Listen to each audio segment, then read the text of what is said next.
들으며 줄거리로 이해하는 7분 국어 산문 벼락치기. 이번 시간에는 김유정 작가의 단편소설 떡을 살펴보겠습니다. 7분 국어 작품 이해하기. 떡의 주제는 민중의 비참한 삶과 몰인정한 세태에 대한 풍자입니다. 세태 소설이며 해학적인 풍자 소설로 1930년대 겨울의 시골 마을이 배경입니다. 1인칭 관찰자 시점과 전지적 시점, 그리고 판소리 사설의 서술 기법이 혼재되어 드러나며 민중의 비참한 삶을 사실적으로 그려내었습니다. 이 소설은 몰락한 농민의 딸인 오기의 일화를 통해 당대 민중의 비참한 삶의 모습과 이를 둘러싼 세태를 그린 단편 소설입니다. 한때는 소작농이었으나 땅을 잃고 극도의 가난 속에 살아가는 오기네 가족의 모습과 죽 한 그릇도 배불리 먹을 수 없을 정도의 가난한 생활 속에서 굶주리며 오는 오기에게 폭력을 행사하는 아버지와 이를 지켜만 보는 병약한 어머니의 모습은 일제강점기에 농촌 빈민들이 겪었던 삶을 보여주는 것입니다.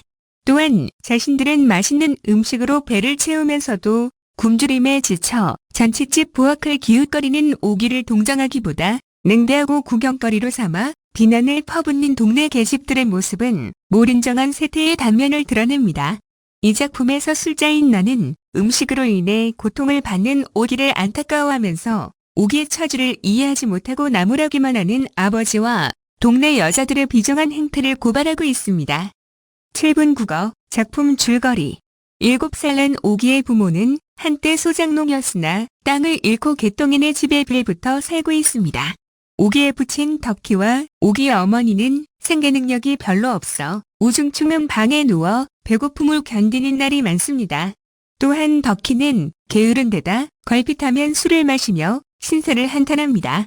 죽도 제대로 못 먹는 형편에 오기는 늘 먹을 것을 갈구하며 덕희는 그런 오기를 모질게 대합니다. 눈이 쌓인 겨울날 나뭇값이 부쩍 오르자 덕희는 나뭇짐을 지고 읍내로 갑니다.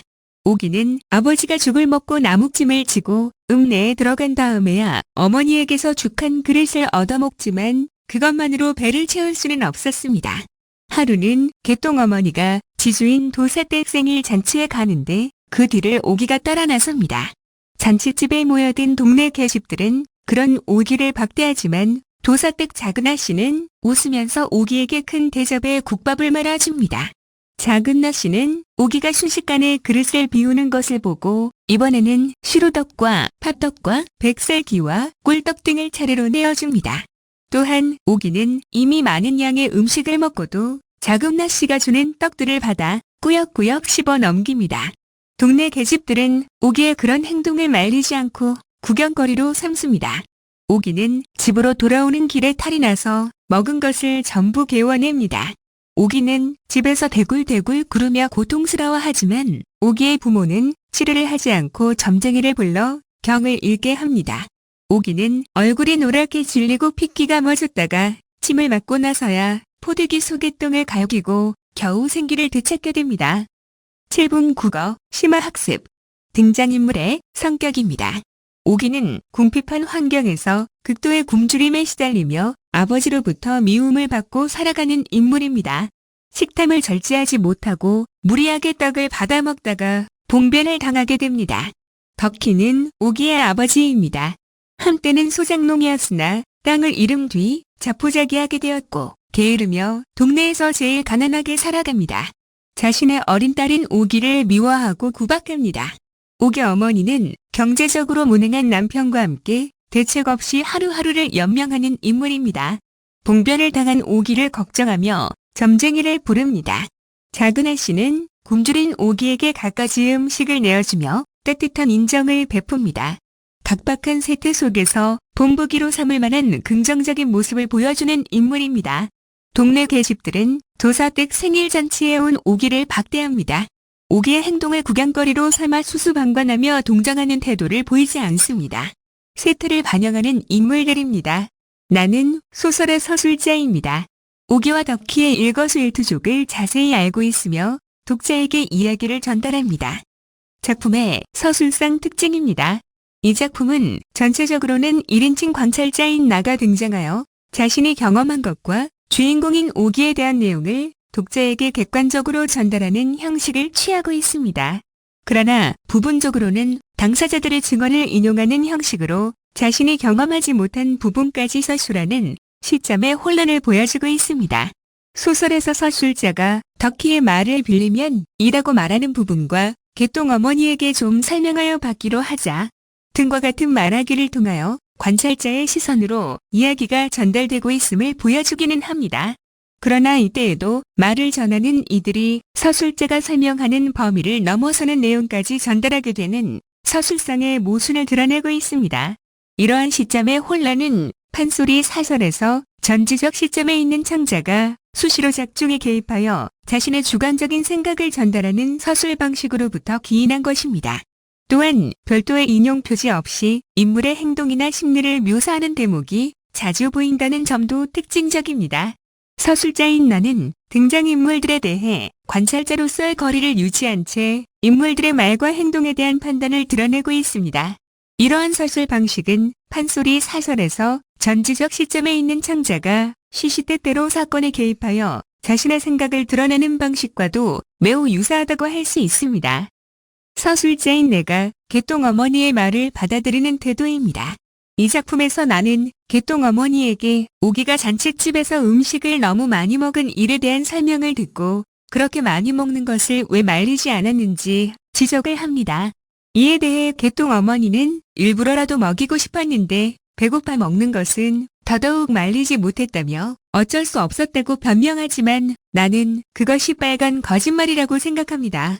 이는 개똥 어머니에 대한 부정적인 관점을 지니고 있는 내가 그 말을 신뢰하지 않음을 드러내는 것입니다. 김유정 소설에 나타나는 가족의 모습입니다.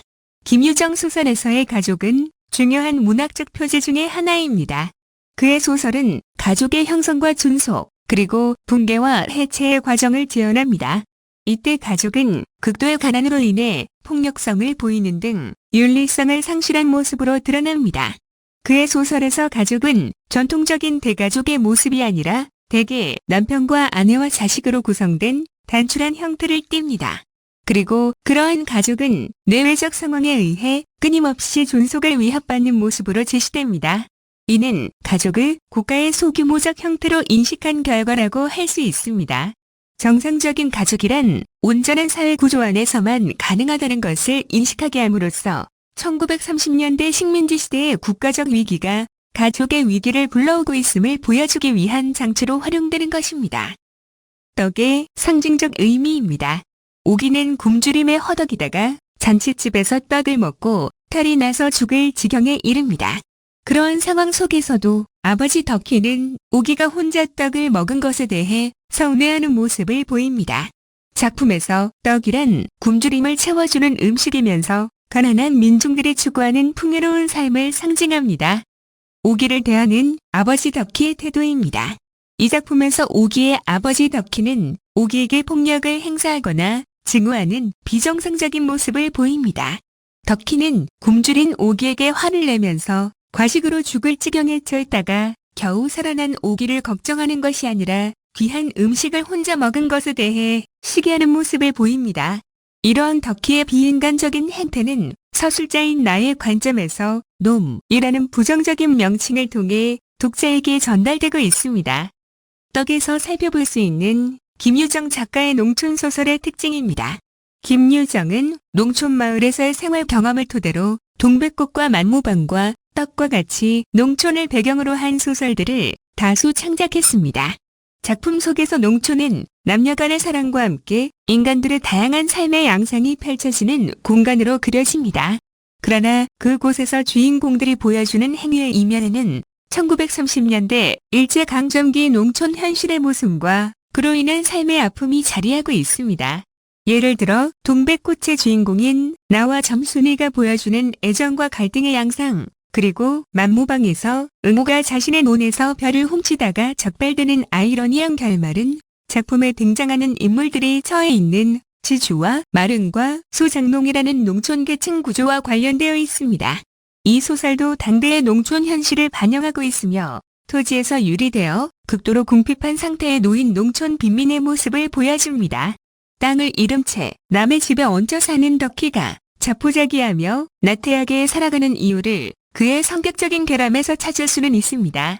하지만 도저히 개선될 가망이 보이지 않는 현실의 문제도 간과할 수는 없는 것입니다.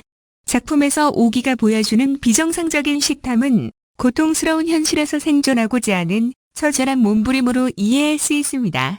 일제의 검열이 삼엄하던 시대를 경험한 작가는 농촌에서 일상을 살아가는 인물들의 모습을 통해 현실의 모순을 우회적으로 보여주었습니다. 또한 이를 통하여 당대 문학계의 새로운 방향과 가능성을 제시했다는 평가를 받고 있습니다. 작품 속에 드러나는 시대상입니다.